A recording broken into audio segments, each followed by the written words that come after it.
ne se rendent pas compte, très peu se rendent compte du sketch qu'on leur fait jouer.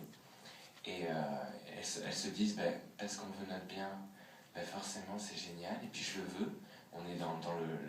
Enfin, on est lobotomisé, quoi. Donc je sais pas quoi faire, enfin, si j'essaye de dire, et on est très nombreux, nous personnes homosexuelles, à se rendre compte que c'est un sketch, parce qu'il y a encore quelques années, pour nous le mariage c'était juste le summum du carcan bourgeois à pas reproduire. Mais actuellement, si vous voulez, on est dans l'image et dans l'orgueil. On est dans l'image parce qu'on se dit, si je n'accepte pas ce qui m'est présenté comme un cadeau, je suis traître au patriotisme gay, à la reconnaissance des droits LGBT, je suis traître aussi à ma croyance en l'amour, puisque si je ne crois pas au mariage, c'est finalement j'aime pas mon copain. Donc on se soumet à nous-mêmes et à notre copain un chantage, et puis on se sent obligé aussi par rapport aux autres, on se sent redevable de notre société qui semble nous faire un cadeau. Donc on a plusieurs chantages là, on a affaire à plusieurs chantages et qui nous empêchent d'avoir le recul nécessaire pour regarder cette loi. Mais si on la regardait vraiment, si vous nous interrogez, on ne la veut pas, quoi. On ne la veut pas. On veut du droit au mariage pour avoir le droit de le refuser, pour avoir la liberté de le refuser.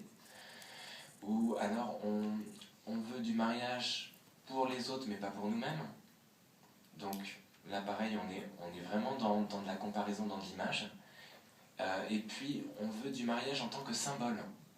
En tant que symbole, alors soit de l'évolution des droits LGBT, donc un truc un peu abstrait, ou d'équivalence, enfin de symbole, d'équivalence symbolique de l'amour universel, qu'on partagerait aussi. Mais la réalité du mariage, on s'en fout. On la veut pas. Donc et les couples les plus solides de mon entourage, c'est justement ceux qui ne veulent pas du mariage. J'ai l'impression que il y a qu'une extrême minorité de personnes homosexuelles qui veulent vraiment se marier. Moi je suis passé à KTO il n'y a pas très longtemps, ils ont eu un mal de fou à trouver un couple, et ils ne l'ont pas trouvé d'ailleurs, pour juste témoigner, quoi. Et concrètement, si on en est dans l'observation du réel, on ne veut pas se marier. On ne veut pas. Donc c'est juste ceux qui sont prêts à jouer le rôle de militants qui vont jouer à un moment le rôle de l'auto-persuasion. Mais il n'y a pas de liberté. Il n'y a pas de liberté parce qu'il y a un chantage aussi dans le couple qui demande le mariage. C'est si tu m'aimes, tu vas demander le mariage, tu vas y croire. Et après, pour les histoires de filiation, tu veux un enfant, ok. Donc il y a un chantage aussi à travers l'enfant que se font les deux membres du couple.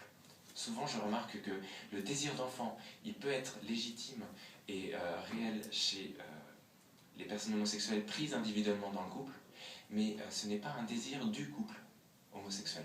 Il y en a toujours un qui veut et l'autre qui ne veut pas et qui a besoin de se convaincre, parce qu'en effet, de toute façon, il y en a un qui va être écarté de la nature. Donc il y en a forcément un qui n'y croit pas et qui va faire ça parce qu'il est un peu forcé par l'autre, par un chantage affectif amoureux. Alors, j'ai pas du tout suivi le plan que je voulais vous dire, mais... Alors, ouais, ce qui est terrible, c'est que dans cette loi, du projet de loi, les deux bénéficiaires officiels, qui sont les couples homosexuels et les enfants, pareil, ils ne sont pas regardés, ils ne sont pas considérés. J'étais le 11 septembre dernier au Sénat à la présentation du pré-projet de loi par Esther Benbassa. Dès qu'il y avait quelqu'un qui prononçait le mot enfant dans l'assistance, on lui coupait le micro, on ne voulait plus l'écouter, c'était des sarcasmes et on passait à quelqu'un d'autre. Et comme ça, les pédopsychiatres, les personnels de l'enfance qui disaient « mais attendez, stop, on arrête, ouh !» Et on aime l'enfant qu'en tant que droit, qu'en tant que symbole d'amour,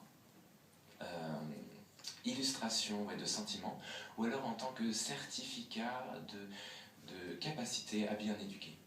Mais on n'est pas dans l'enfant réel. L'enfant en tant que personne, on s'en fout. On coupe le micro. Et pareil pour les couples homosexuels. On s'en fout de nous, de ce qu'on vit, de notre difficulté à trouver l'amour, de notre difficulté à le vivre sur la durée de manière paisible. on ne veut que le militant. On n'accepte de nous que le militant. Donc les deux bénéficiaires réels, en tant que personnes, les enfants et les personnes homosexuelles, on s'en moque, c'est quand même super inquiétant, vous trouvez pas? Alors, ce que vous disiez tout à l'heure, c'est que la grande cible de ce projet de loi, c'est quand même l'amour incarné. C'est la différence des sexes couronnée par l'amour. Parce que là, sur la loi, enfin, qu'est-ce qui va passer au Karcher? C'est la différence des sexes. Ça va être une loi qui va obliger le code civil à s'asexualiser. Hein, il y aura plus de place pour la différence des sexes. Alors que la différence des sexes, c'est ce qui permet le réel, puisque sans elle, on ne serait pas là pour en parler ce soir. Et c'est ce qui, après, si c'est donné, ouvre à la vie. Et donc là, en enlevant du code civil le réel, en enlevant la différence des sexes, c'est pas qu'une minorité qui va être touchée, c'est tout le monde, c'est tout le genre humain.